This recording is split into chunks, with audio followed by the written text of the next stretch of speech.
mo yeddude to bange hiisojo omo wawi nyallude haalandema ko ɓaleɓe binduno hen gile e ɓatake biyeteɗo papyrus de Rome mo ganduɗa wonande ko ɓaleɓe bindi hiisoje ɗe ganduɗa ha joni ne waɗi yimɓe mbawa ɗum famde ni taw ko wiyogo wonande ko anduɓe e nder oɗon e nder tubakoɓe. So tawi a ƴeewi to bange ɗemɗe woni linguistique ko holliri wonande ko ɗemɗe ɓaleje so ƴeewama hakkunde men goni tan ko kini gaccugol ko kala hen ɗemgal ngal jiiɗa ɗeɗon ɗemɗe fof ko kanɗe jiidi yummowol ngol ko gotol ɗe lay tan hen denrol fof tan yaari bange mum woodi ko salti hen woodi ɗemgal hen fof kadi woodi hen ɗemɗe jiggiɗe woni hen kadi colɗe hen konnguli kono oɗon ngal ɗon natnadiral ɗemɗe fof waɗani ha ko ɗemɗe ɗe no majja so tawi a ƴeewi tan a tawat kala hen tan ɗemgal ngal dewɗa ma taw ngal ɗon wawma nawtude tan ha to yummowol ngol eyyi ɗum ɗon kadi o holliri ɗum ɗon o wawatano ɗum wadde so tawino kadi o yarani ngal ɗon catal witto ɗum waɗi ndo ari e université Cheikh Anta Diop ndo arti Sénégal o waɗi ɗon ete duɗal witto laboratoire woni laboratoire IFAN mo innira hande o waɗi ɗon golle kadi mantinkiniɗe sabu so tawi en ƴeewi ko wiyete ko datation carbone 14 woni ɗum ɗon ko hande ƴettude ƴiyal mbawa ɓetde ƴiyal ngal ha ganda ƴiyal ngal duuɓi mum no poti en joni noon ko so ƴiyal ngal tawi ko ɓoyngal tan no wawi nden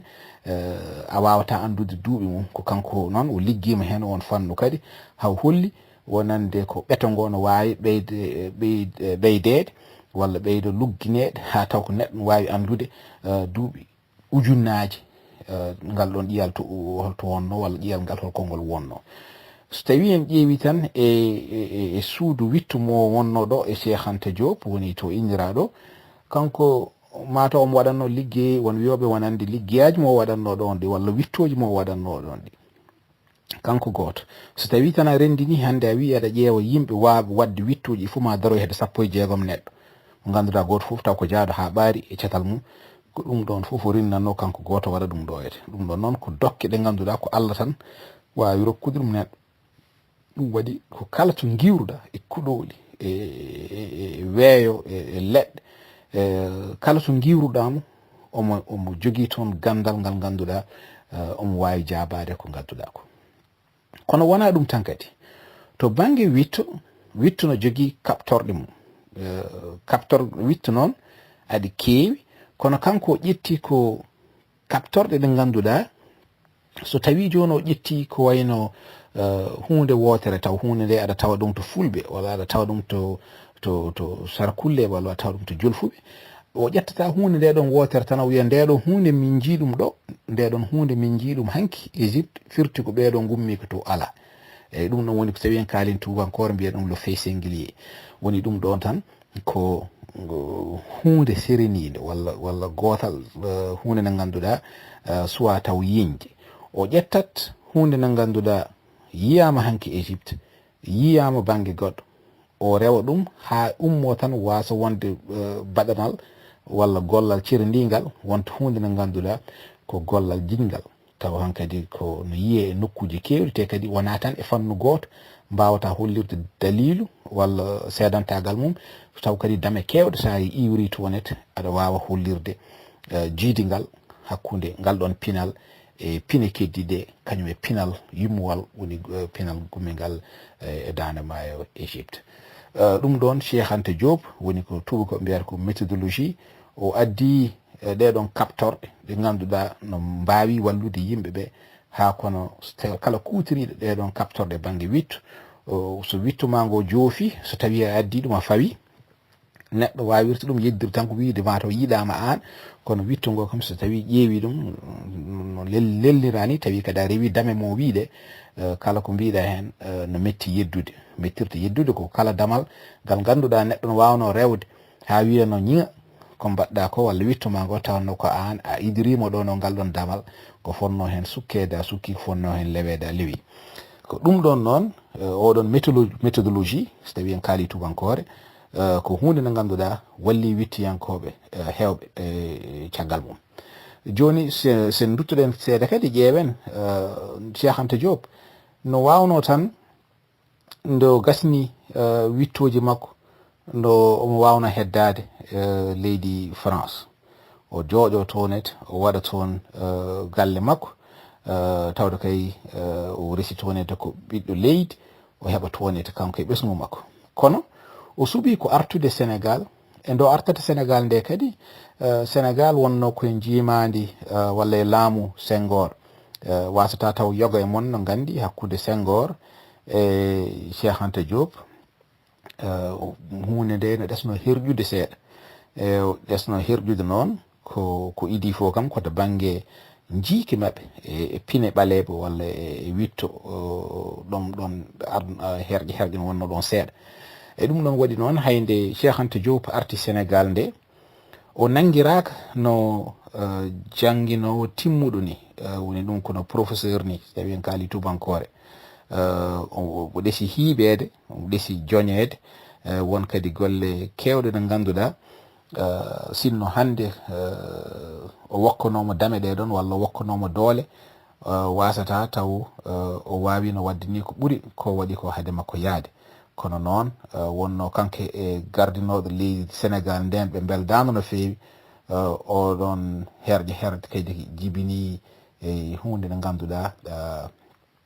ɗesi jenguinde wone golle makko ɗum ɗon noon ko hunde nde ganduɗa ko fonde nimseede no feewi so tawi en ƴeewi kadi to banggue goɗɗo woni ko banggue jangguinde Cheikh Anta Diop liggima golle ɗe ganduɗa ko golle kadi teskinkiniɗe no feewi saabu ɗum ɗon ko ƴettude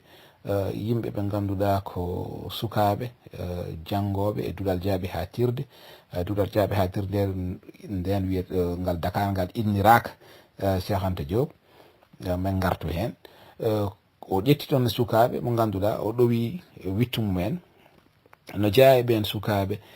nden hono hande professeur Aboubacry Moussa Lam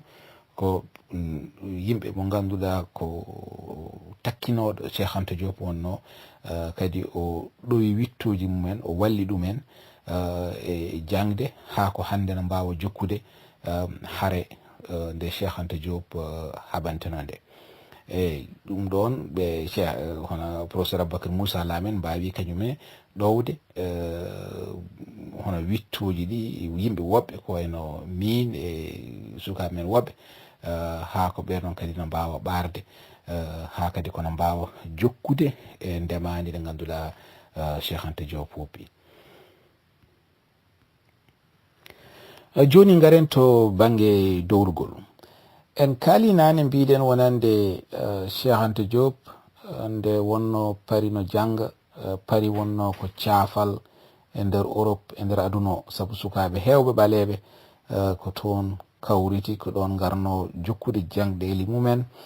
ne gari ɗon nde kadi mbaɗi jeeyama kadi pelle kewɗe taw ko pelle politique walla dawrugol ɗeɗon pelle kadi sukaɓe foof no darino hen goto mabɓe foof no yinno heptinede hen no yinno kadi ɗen haareji mbaɗatnimen ma ɗiɗon haareji mbaw wadde feere ha ko ɓe mbawa sortade jimadi tubakoɓe gaga e nder dunde Afrique Cheikh Anta Diop en nane kadi en kaalino mbiɗen wonande o deftere mo idi mulde nde so tawi en kaali tubankore wiyete ko Nation Agriculture woni ɗum ko liƴƴi ɓaleji e fina tawa mumen so tawi en teskima tan no lelnirɗen ɗum ni Nation Nègre o wi wonande ko liƴƴi kewɗi kono pinal ngal ko gotal woni no mbiɗen nane ni kono kine gaccugol tan kala hen pinal ngal ƴettuɗa sa jokkima nawa ha to ha kande fof de kawriɗe caño ndo Cheikh Anta Diop iwri to banggue pinal to banggue witto won wiɓe kadi wonande mataw Cheikh Anta Diop ko haala tan mataw ko haalata ko no weeɓi haalde walla haala no cowyel woni koye ɓuuɓri ɗum ɗon noon waɗi ha Cheikh Anta Diop kadi windi deftere wonde caggal mum windi defte jeenayi e gurdam makko kam woni defte makko jaltuɗe caggal nde o wirni ɗum noon ko defte mo wanno witto tan mofta caggal mum hankadi sakta hen deftere wonde tan nde cuɓimi ɗo ede ko wiyete ko les fondements culturels techniques industriels dans futur état dans futur état fédéral d'Afrique noire woni ɗum ɗon tan ko dosɗe pine e saño e ko faate ngotagu Afrique woni ɗum ɗon ko Cheikh Anta Diop no jeeya e yimɓe idiɓe wiide ko so tawi duunde Afrique nde no yiɗi yaarude yeeso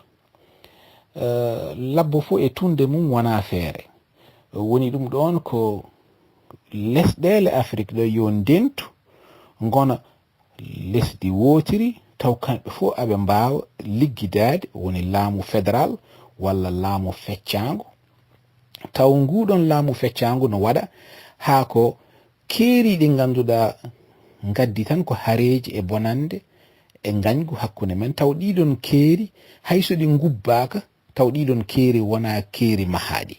woni ɗum ɗon ko ɗum woni keerol mahangol ko addata tan ko ustude doole Afrique o wi noon holko waɗi ha ɗum ɗon no wawa wonde ko no mbiɗen nane ni sen ƴeewi fina tawa e nder Afrique daɗɗande nde ko wotere enen fof gumbiɗen ko nokku goto woni dande Nil enen fof ken hanki goto enen fof fina tawa men ko goto sen ƴeewi noon ko rendini men ko ɓuri hewde ko sirni men ko tawde noon ko rendini men ko ɓuri hewde ko sirni men ko ɗum ɗon poɗɗen wadde feere tan ko gila eɗen keɓa koye men e laamu tubakoɓe mbaɗen haɓɓere wotere mbaɗen lesdi wotiri taw ko lesdi hewndi doole woni état fédéral lesɗele ɓaleɓe nder Afrique ɗum ɗon wawata men nawrude yeeso kono noon wonno Cheikh Anta Diop nde hakkille mum durata nde taw hakkillaji ardiɓe hewɓe nder Afrique walla yimɓe hewɓe no ɗesi jengude seeɗa ɗum waɗi ndo haali ɗiɗo ngoɗo miijo wona miijo ngo ganduɗa yimɓe daranimo ɗum walla coftani ɗum ala ko miijo ngo ganduɗa yimɓe hewɓe jedduni ma taw ko ngoɗon miijo no wawi wonde eyyi ɗum waɗi nde yimɓe keɓata koye mumen walla nde cortoto e jimani lesɗele tubakoɓe an kadi wonti ko labbo fo e tunde mum leydi Afrique fof yaari banggue te en jii ɗum ɗon caggal mum holko jibini ala ko jibini sana hareji barodiral bone keeri hakkude lesɗele taw Cheikh Anta Diop haalino ɗum gila ko ɓooyi wi wonande yimɓe no poti wadde feere ndenda mbaɗa haɓɓere wotere taw jangge jaam enen keewa doole ayi ndo haalata ɗum nde dental lesɗele Europe woodano hunde nde ganduɗa no hawni ndo haalata ɗum nde Europe hande biyeteɗo union européenne walla dental Europe woodano kono on ji Europe naaɓe leyɗele kono daroyo so tawi mi juumani hedde nogasi jiiɗiɗi leydi ndenti mbaɗi haɓɓere wotere jolbini keeri hakkude mumen natti wonde keeri mahaɗi ha ko hande aɗa wawi yirlade nder diwan Europe nokkuji lesɗele Europe foof gummoɗa e nokku tonƴoɗa e nokku goɗɗo te kadi so tawi en ƴeewi to banggue ngaalu kadi no yahana arta hayo mum no weeɓi hakkude keeri lesɗele alors ko ɗum taw noon ko jaafoɗon ko tubankore taw noon ɗum ɗo foof hunde nde ganduɗa Cheikh Anta Diop yino ɗum gila hade lesɗele men enen kebde koye mumen wi wonande so tawi eɗen jiiɗi hisnoyde ngaaluji men tawi eɗen jiiɗi hewde doole e nder Afrique ma ndenten mbaɗen haɓɓere wotere mbaɗen lesdi wotiri hewde doole nde ganduɗa keeri mum taw ko keeri julbinaɗi taw kadi ngaalu no wawa siide walla siggede yaaha banggueji goɗɗi foof yimɓeɓe kadi taw no mbawi yahodirde hakkude mumen ɗum ɗon noon eɗen jogini ɗum doole saabu doole ɗe ko enen fof fina tawa men ko goto eɗen mbawi wadde nde ɗon haɓɓere ardiɓe men mawɓe men cali ɗum ɗon mbi ala kañumen ko goto fof yahata ko banggue mum e caggal mum en jii ɗum ɗon ko jibini kanko Cheikh Anta Diop caggal ɗo windi nde ɗon deftere kadi en jii darne makko ko fate dawrugol saabu yimɓe hewɓe ne kewi wiide te ɗum kadi e yiyandam min ko jumre mawde so tawi gonɗa tan koye banggue pinal walla banggue witto a fotani haalde ko fate dawrugol walla fotani haalde ko ɗisi dandude hen e ɗum ɗon wawa sellude saabu pinal ngal ganduɗa naftortako walla wawa naftorede banggue dawrugol te ko dawrugol waylata gonal men wona pinal ɗum ala ko nafata Cheikh Anta Diop kadi andi ɗum law ɗum waɗi ndo e nder RND o darima hen kadi darde wande fayide en jiini wonande haw naato e banggue dawrugol no waɗi ni son ƴeewi e weeyo internet mo ji hen leppi ɗo waɗanno ɗo yewtiranno e bandiraɓe campagne omo haala hen sabu wiide wonande yimɓeɓe ko ɗum ɗo nawrata men yeeso ko ɗum ɗo wawata waylude gonal men taw kadi ko waylo fewgo e ɗum ɗon waɗi mo kadi jippade e ngal ɗon dingal dawrugol ngam ƴeewde ko haalanno ko walla ko windanno ko holno wawirta ɗum wadde ɗum ɗon tubakoɓe mbiya ɗum pragmatisme woni ɗum ɗon ko julfuɓe mbi wonande lugay wote ɗum koye nuro so tawi aɗa nodda hunde yo taw waɗa nandi hen ɗum ɗon ko so tawi aɗa wiya yimɓe yo ngar yo kawru holko mbawɗa wadde an ha kada hollira wonande ko mbiyata ko no wawi wonde ko ɗum ɗon kadi wannomo jippade ngal ɗon dingal ngam hollude wonande ɗum ɗon kadi ko hunde wawde wonde e ɗum ɗon en ji kadi darne makko hen hayso gueno wokkanimo hen polgu hankadi taw coñal yonti o yeehi kono en ji wonande ko heewi e ko jabbuno ko luuno walla ko wekkuno woɓɓe ngari kadi jokki golle ndemandi noon no mbiɗen ni ko fuɗɗi tan gasani e Cheikh Anta Diop e hoore mum so tawi en ƴeewi tan miijo makko walla darne makko eɗen mbawi wiide wonande no wawi waɗede haysono doge ɗiɗi mawɗe tan e min e yiyandam wasata taw bandiraɓe woɓɓe ne jogui hen jiiki mumen ɗum ɗonne kadi mbeɗa jaɓani ɗumen yiyande mumen walla kiiɗon jiiki goo ko tawde leƴƴi ɓaleji ko jeddaɗi ko kiiɓaɗi ko leƴƴi biyaɗi ngala pinal o waɗi ha ko leƴƴi ɗi ɗon no tina no ganda no jogui pine no jogui gandal te nde meeɗa jooɗade taw gona ardiɓe leƴƴi goɗɗi walla pindinoji leƴƴi goɗɗi e ɗum ɗon ndeɗon wolde tan ko wande fayide sabu leñol so hiiɓama wawa jibinde haydara te o waɗi ha ɓaleɓe kala to mbawno wonde e aduna he ɗum noon ko ɓaleɓe nder Afrique ɓaleɓe nder Europe ha ɓaleɓe nder Amérique ala hen foof sabu o ari ɗo to yillima ɗo e duɗe kewɗe e nder Amérique jewte kewɗe mo waɗi ɗum kadi ɗo e nder Amérique to nodda yoro yewto ɗo te fate ɓaleɓe sabu ɓaleɓe kala to mbawi wonde e aduna tini faaro mumen te ha joni eɗen jiiya ɓaleɓe to ganduɗa no kala ko windi walla kala ko waɗi mbima wonande ko ɗumen ko ɗum ɗon walla koko winduno walla koko haalno ko ɗum waɗi ha kañumen hande no bikkito o holliri men kadi e ɗum ko hen rogere wonde nde e jiiki am walla yiyandam ko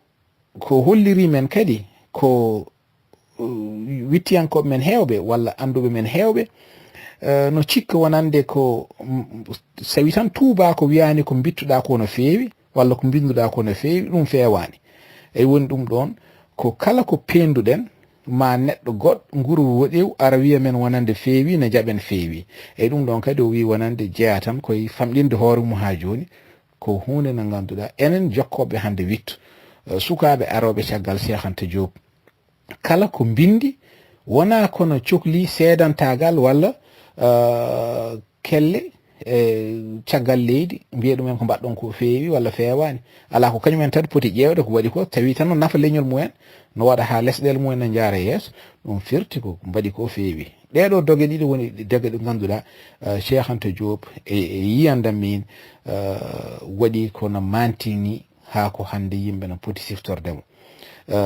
ko gonga noon e duuɓi mo wuuri ɗi kadi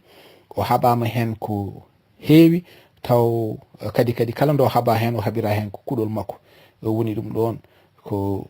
gandal makko woni ɗum ɗon ko pinal makko ko ɗum ɗon o waɗi kaptorɗe o habti fenade fawanode ɓaleɓe o suuti ɗumen o fawi ɗumen dow te kadi o suutirani ɗumen tan yidde suutude o suutiri ɗumen tan ko haalde gonga sabu yidde leñol wona yaade aɗa ferana ɗum hanki mo ganduɗa wodani ala yidde leñol ko haalande ɗum en tan hanki mum wawi wadde ono wawi waade foof e kankone kadi nde ummotonde nde ɗo haare o waɗanimo ummanade haare nde gam yidde tan suutude ɓalejo fawa dow ala ko andude penale nanɗo pawa e ɓaleɓe penale nanɗo pawa e pinal ɓalewal walla hanki ɓaleɓe e fina tawa mumen nde ɗon fenade ko fenade nde ganduɗa no foti ittede ɗum woni ko wiyata ko falsification de l'histoire taw noon kadi ko hanki jiiɓtaɗo walla hanki baylaɗo o sali noon oɗon waylo o wi wonande ala ko gongo yo haale tan wona gongo musɗo tubakoɓe walla musɗo ɓalejo fof ko gongo yo haale tan gongo noon wi wonande ko leƴƴi ɓaleji ko leƴƴi darinoɗe gila hanki